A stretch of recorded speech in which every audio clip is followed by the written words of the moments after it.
Welcome to the Flosstyle Bolster Beanbag Sew Along Day 2. Today we're going to focus on cutting out your pattern pieces in the option and size that you've chosen. We're going to be talking about adding the optional pocket piece, which is pocket piece number 5.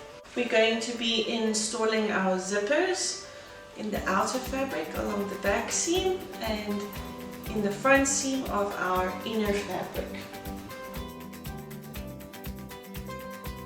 Let's start off with talking about pattern piece number 5, the optional pocket. You can decide if you're going to add 1 or 2 or no pockets. For example, in this version I'm making, I'll be adding 1 pocket piece on the right hand side of my footrest sofa version Bolster Beanbag.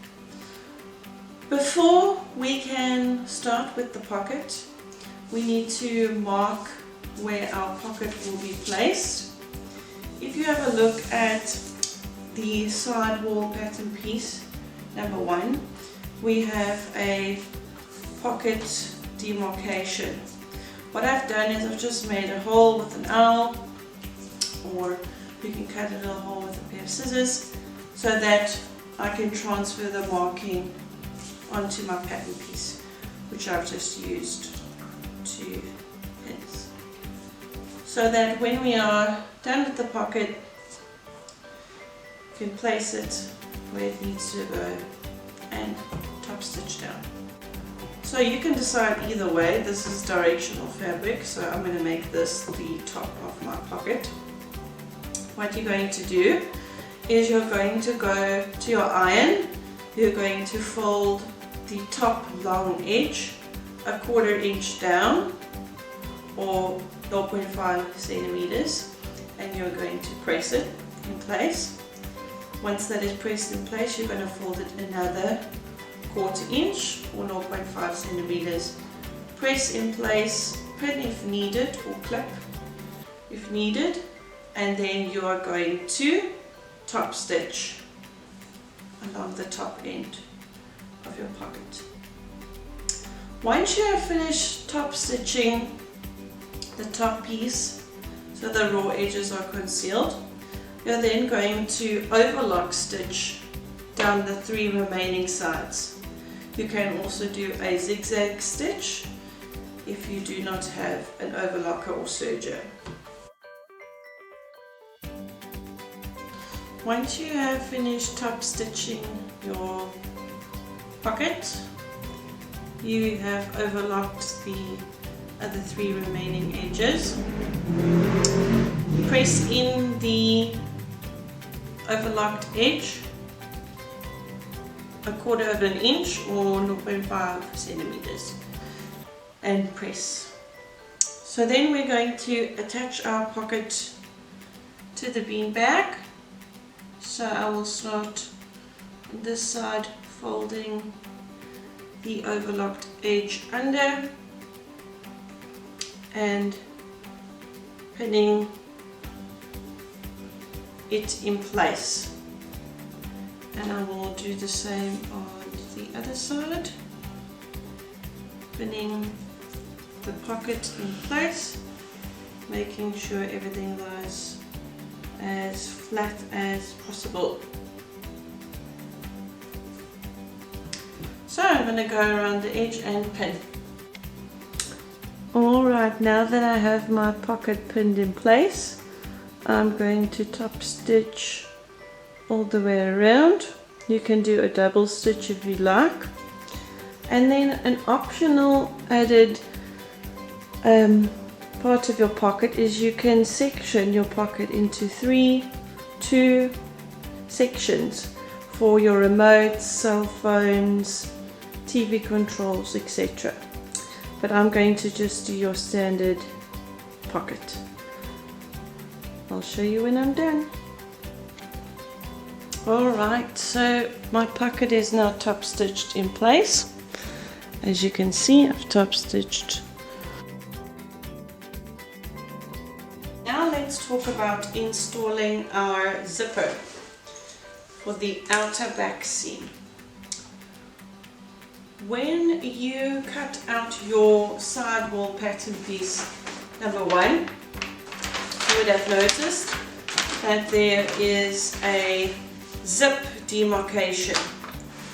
So this is a rough guideline as to where your zip should be placed along your back seam. Before you baste your back seam to install the zip, we need to go and neaten these edges.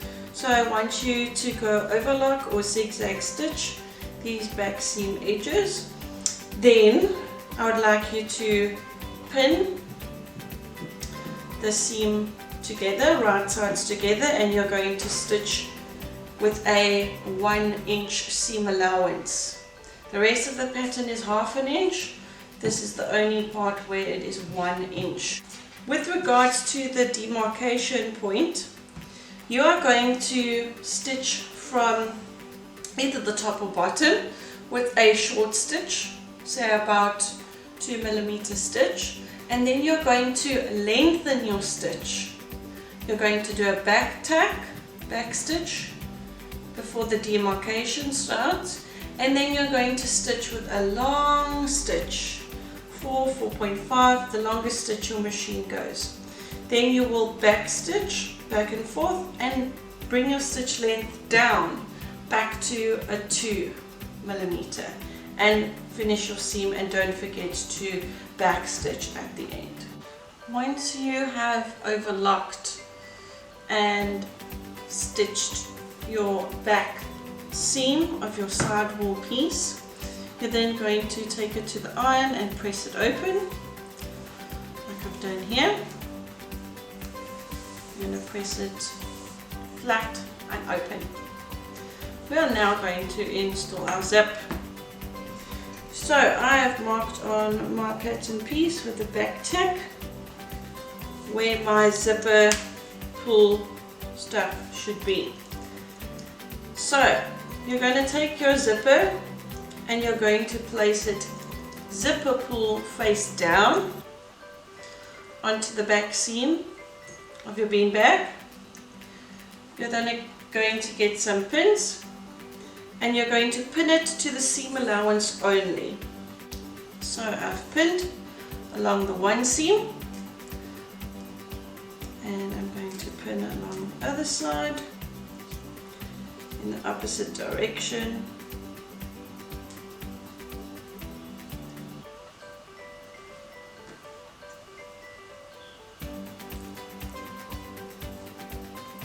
Try and make sure that your zipper teeth are lying directly in the center of the seam that you have just stitched.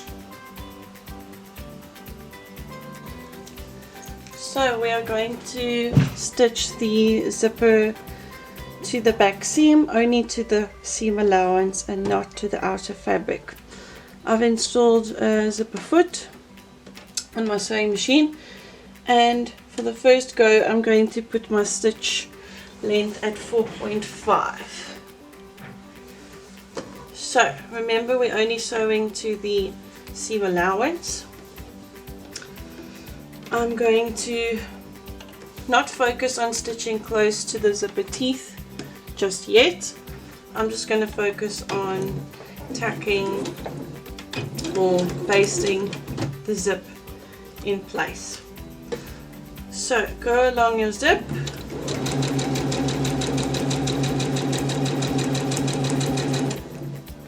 stitching it in place.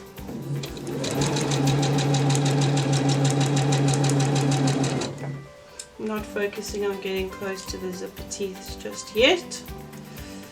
So here comes the tricky part. We're getting close to the zipper pull. Alright, so I'm going to stop. I'm going to back stitch, cut my threads. I'm not going to worry about this part just yet, so I'll leave that pin in there. Alright, let's turn it around. I'm going to do the other side as close as I can get to where the zipper pull is. Alright, let's take this in out. Back stitch.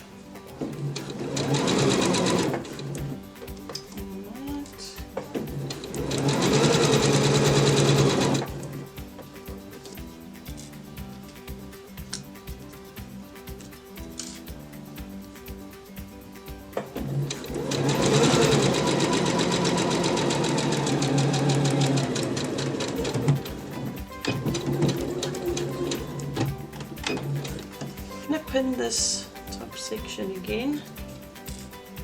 Yeah. What I'm going to do now is I'm going to pull the zipper pull down to where I have stitching on either side. Alright. I'm going to get my quick unpick.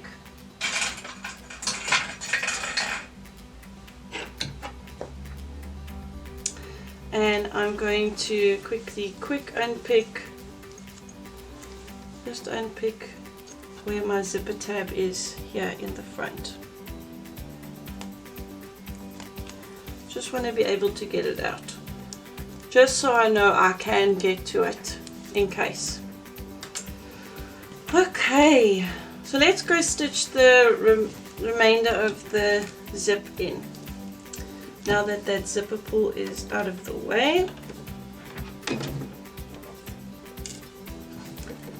make sure there's no thread in the zip. Zips are not a fan of threads.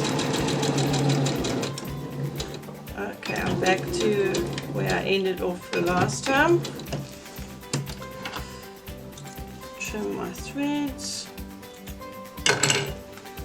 Let's go do the other side, opposite direction.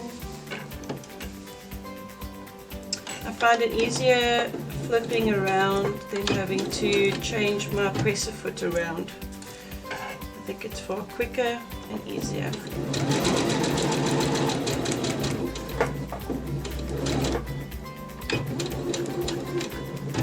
Alright, back stitching.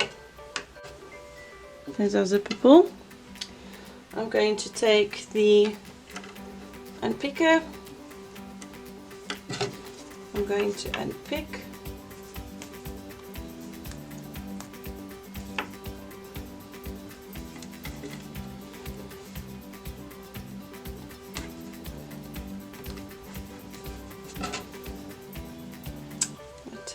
Here, I don't want to go through my back stitching that I did previously in the seam. So that's perfect on that side.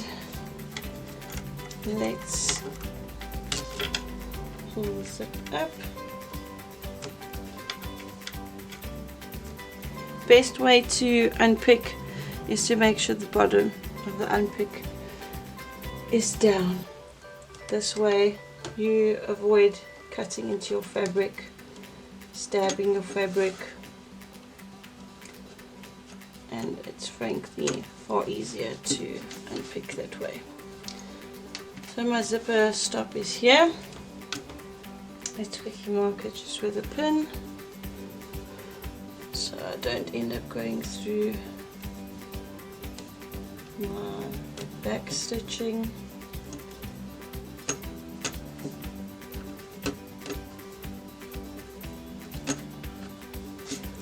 Alright, so there's our back seam zip.